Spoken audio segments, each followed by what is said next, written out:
Chapter 15, Ghosts of the Ogasawara. The Starlight Voyager had made its way to the remote Ogasawara Islands, a subtropical archipelago south of Japan, often called the Galapagos of the Orient. It was a rare voyage for Silver and her crew, but one filled with promise. The guests for this journey were an eclectic group: a Japanese-American historian researching family connections to the island, a marine archaeologist on a hunt for sunken relics, and a photographer intent on capturing the island's rare wildlife. Captain Dana Silver Gray watched as the rugged green peaks of the islands came into view, their outlines softened by the early morning mist. Despite her years at sea, the Ogasawara Islands felt like another world, with their volcanic cliffs, lush jungles, and waters that were both calm and mysteriously dark. "Aren't these islands supposed to be haunted?" Ila asked as she adjusted a rope on deck, her gaze fixed on the islands in the distance. Silver shrugged, hiding a smile.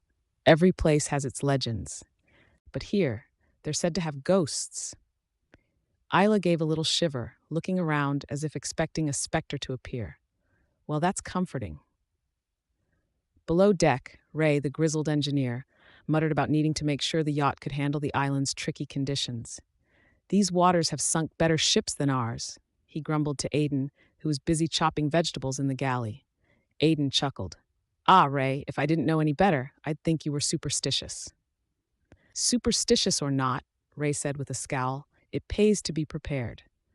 As they approached the islands, Camille, the yacht's marine biologist, prepared her gear for the day's dive. Japan's warm current, the Kuroshio, attracted an incredible array of marine life, and Camille was excited about the rare species she might find below the surface. The guests gathered on deck too, captivated by the pristine waters and the uninhabited shorelines. Hana, the historian, stood at the bow, lost in thought as she looked toward the island. Her family had once lived on these shores, and she felt their presence in the stillness. "I heard stories as a child," Hana said quietly to Silver, who stood beside her. "They say the spirits of those who left or were lost during the war still wander these islands, people who vanished without a trace, soldiers and villagers alike." Silver listened, her expression unreadable. "The sea keeps secrets, Hana, and sometimes it keeps people too." By mid-morning, they anchored near a secluded cove with a shoreline of white sand and dense, emerald-green vegetation. The water was unusually still, its deep blue surface hiding an unseen world below.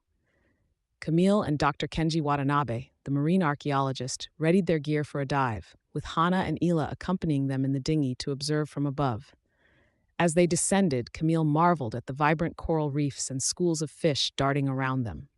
They continued deeper, the light filtering down in silvery shafts, illuminating the ghostly outlines of long-forgotten shipwrecks. Kenji was intent on investigating one of these, a Japanese warship partially buried in the sand, its hull encrusted with coral and barnacles. "This is incredible," Camille breathed, running her fingers along the rusted metal. "It's like stepping into the past." Kenji nodded, his face solemn. "These wrecks are part of a tragic history. Many of the ships here were lost during wartime, with entire crews gone in an instant." As they explored the wreck, a strange feeling settled over Camille, as though they were being watched. She turned, her flashlight scanning the shadowy depths, but found nothing. Still, the eerie sensation lingered. Above, Isla and Hana sat quietly in the dinghy, listening to the rhythmic lapping of the waves. Hana glanced back at the island, its jungle-covered slopes rising steeply from the shore. "My grandmother used to say these islands called people back," Hana murmured. "She believed that if you had family here, their spirits would try to guide you home." Isla shivered, half laughing to hide her unease. "Well, let's hope they're friendly." Suddenly, Hana leaned forward, her eyes narrowing. "Look, over there by the rocks." Isla squinted, following Hana's gaze to a small rocky outcrop nearby. She could barely make out a figure, pale, almost ghostly, standing motionless. The figure seemed to be watching them, yet before either could react, it vanished into the trees. "Did you see that?" Illa gasped, her heart racing. Hana nodded, her face pale. "I thought it looked like a person, but it was like they were only half there." They exchanged a glance, the weight of the island's mystery settling over them. When Camille and Kenji surfaced, Ila quickly recounted what they'd seen, but Camille tried to reassure them. Probably just a trick of the light, Camille said with a shrug, though her tone was uncertain. This place is steeped in history. It's natural to feel like it's alive. That evening, they anchored off the coast, with the crew and guests gathering for dinner. The mood was subdued, each person reflecting on the strange beauty of the islands and the legends that clung to them. As the sun set, casting a fiery glow over the sea, Aidan served a meal of grilled fish and rice, his food bringing warmth amid the island's mysterious atmosphere.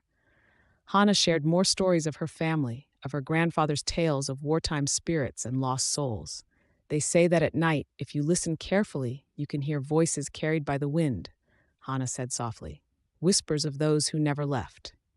The crew sat in silence, listening as the wind picked up, rustling through the jungle trees. And then, faintly, they heard it, a soft, lilting melody, like a distant song drifting across the water. Ray was the first to break the silence. That's just the wind, right? But no one answered. The sound was beautiful and haunting, like a lullaby from another time. Late that night, unable to sleep, Camille ventured back on deck, drawn by the strange, otherworldly beauty of the islands. The moonlight illuminated the cliffs, casting long shadows that danced across the waves. She stood there, feeling a presence she couldn't explain. Then, out of the corner of her eye, she saw it. A figure standing on the shore, barely visible in the moonlight. Camille's breath caught, her pulse quickening. The figure seemed to glow, pale and ethereal, as though it were part of the mist itself. She blinked, and it was gone. In the morning, they prepared to leave the Ogasawara Islands, each crew member casting a final glance at the island's mist-shrouded shores. Silver stood at the helm, guiding the yacht back out to open sea, her gaze thoughtful. As they sailed away, Hannah looked back at the islands, her face softened with reverence. "Thank you," she whispered, as if speaking to the spirits she believed lingered there. The Starlight Voyager carried them away, the mist parting as they left the island's grasp. But the island's mysteries stayed with them, an unspoken memory of voices carried by the wind, beneath the stars and waves, where the ghosts of the past still wandered.